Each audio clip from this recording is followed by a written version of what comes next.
13.7 million Americans. 13.7 million Americans are the number of people in this country whose health care are going to be stripped in this bill. Now, Republicans are going to try to tell you every single distraction in the book from that essential number.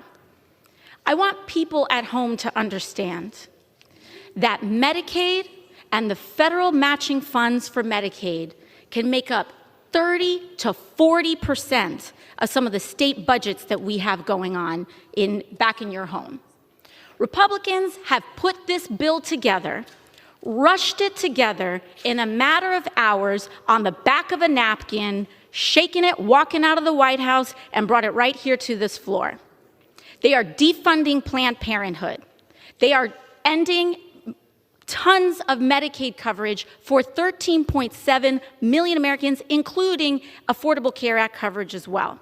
And if you want to get an abortion and have a silver plan on a health care plan that you paid for, you will also be affected by this legislation as well. Also, allowing suppressors on guns to be deregulated to some of the largest amounts that we have seen since the 1930s. This is just a Christmas bill. This is just a Christmas tree. I yield the gentlelady additional 30 seconds. And so I want people to understand, for my Republican colleagues who are sure what is in and not in this bill, in this process that has been this rushed, when you wake up in the morning, you will realize that you voted to defund Planned Parenthood and to take away health care from 13.7 million Americans. And when this country wakes up in the morning, there will be consequences to pay for this. And I yield back. Thank you, Mr. Speaker.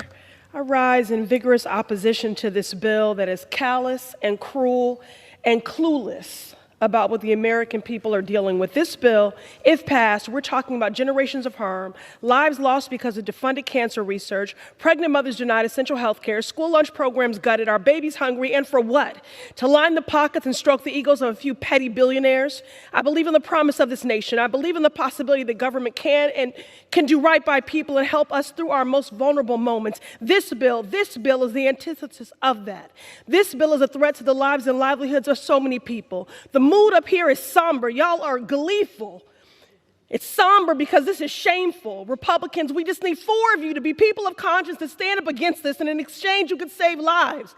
You can look your kids in the eye, and you can say that when everything was at stake, that you had clarity and you did the right thing. I'm not begging you for benevolence. I'm asking you for decency. Do right by the people that sent you here. I yield. Thank you, Mr. Speaker, and to the chairman. This is no way to govern. In the dead of the night, congressional Republicans are passing this partisan, big, ugly bill for billionaires. Who are you here to serve?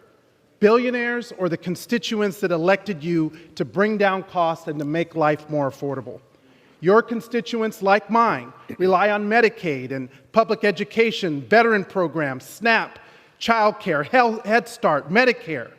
But yet Republicans claim to be for working people, and yet the meager tax relief that middle-class workers and families receive under your plan, about $1 a day, are temporary.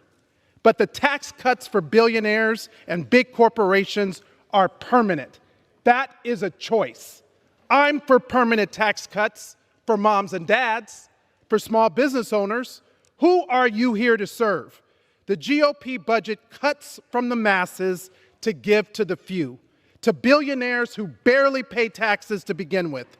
I know who I'm here to serve, the 750,000 people who elected me from Nevada, and I'll continue to fight for them to make their lives better, not worse. I urge my colleagues to stand with your constituents and against the billionaires.